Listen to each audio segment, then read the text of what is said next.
Les hommages à la mémoire du jeune Rémi Fraisse décédé dimanche dernier continuent. Le contraste est tout à fait saisissant entre les violences survenues hier à Nantes et Toulouse et ces scènes de recueillement sur le site du barrage de Sivins. De 2000 à 3000 personnes se sont ainsi réunies dans le calme cet après-midi. Voyez ce reportage de Peggy Mauger et Mathieu Benito. Pas de banderoles, pas de slogans, mais un cortège silencieux et des fleurs. C'est les études que faisait Rémi. Il étudiait les fleurs, donc voilà, c'est un hommage pour lui. Aujourd'hui, chacun est donc venu avec des arbustes, des graines, replanter ce qui a été détruit. C'est symbolique parce que c'est pas la saison de semer. Donc il y a de grandes chances que ça parte pas. Mais voilà, c'est pour Rémi. Quelques notes de musique pour accompagner les marcheurs. Ce parcours est celui emprunté par Rémi Fraisse le jour de sa mort, lorsqu'il est venu ici même manifester contre la destruction de cette vallée. Moi je suis papa, donc vous comprenez bien que voir un gamin de 21 ans sauter pour une idéologie de sauvegarde des arbres, c'est quand même assez catastrophique.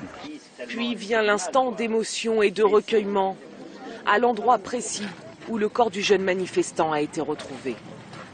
Il est mort pour nous tous d'abord, pour beaucoup, pour la vie. Et grâce à lui, la vallée va être sauvée, et plein d'autres vallées aussi.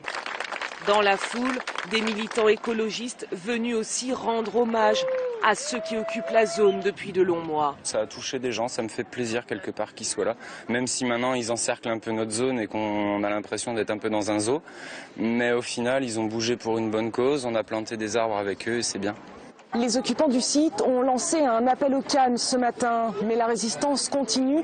Pas question pour eux de partir ni de démonter leur campement tant que le projet de barrage de Sivins ne sera pas définitivement enterré.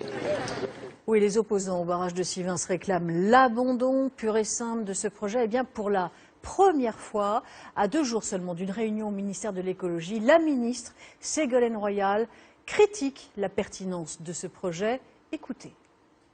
Il y a eu manifestement une erreur d'appréciation dans les choses. Aujourd'hui, une décision de construction d'un ouvrage tel que celui-ci ne serait plus possible. C'est vrai que depuis début septembre, où il y a eu 50 gendarmes blessés, franchement, ça aurait été dans ma région, il y a longtemps que vous le savez, il y a longtemps que j'aurais arrêté la situation. Alors la déclaration de Ségolène Royal a suscité des réactions dans d'autres rassemblements, plus politiques cette fois-ci, qui se sont déroulés à Paris. Là encore, il n'y a pas eu d'incident. Beaucoup espèrent désormais un abandon définitif du barrage. Daniel Sportiello, Joseph Tual, Michel Anglade. Un sit-in pacifique, sans slogan ni banderole, bien loin des violences urbaines d'hier. Sur le Champ de Mars, au pied de la Tour Eiffel, l'heure est à l'émotion. Je trouve ça triste qu'en 2014, on doive déplorer la mort de quelqu'un d'encore plus jeune que moi, qui est pacifique et qui se bat juste pour l'environnement. Voilà. Des militants aussi, du parti de gauche et d'Europe Écologie Les Verts. Ils veulent croire à l'abandon du barrage de Sivins, surtout après les critiques de Ségolène Royal sur la pertinence du projet. Elle a en tout cas dit ce que nous disons nous écologistes depuis longtemps, ce que disent les élus locaux écologistes de Midi-Pyrénées, c'est que ce barrage ne correspond pas aux exigences environnementales. Je pense que quand il y a des gens qui font des coups de force comme ça pour essayer de passer en force sur un projet alors que le projet est mauvais, il faut qu'à un moment ou à un autre, on montre que l'État peut arrêter un mauvais projet. Mais l'État est aussi pointé du doigt, l'attitude des forces de l'ordre surtout. Jean-Luc Mélenchon et le parti de gauche continuent ainsi à réclamer la démission du ministre de l'Intérieur. Il y a une responsabilité politique qui est engagée. Donc le ministre, ce n'est pas une affaire personnelle. Lui, Bernard Cazeneuve, dont je parle. Mais le ministre de l'Intérieur, dans cette situation-là, n'a pas été à la hauteur de sa tâche.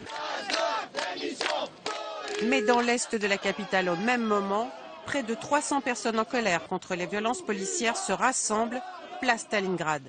La manifestation avait été interdite et pour qu'elle ne dégénère pas, près de 70 personnes ont été interpellées. Oui, je reviens d'un mot sur ces violences d'hier qui ont provoqué de gros dégâts, surtout à Nantes, Toulouse, mais également à Dijon. 7 personnes seront convoquées devant le tribunal correctionnel.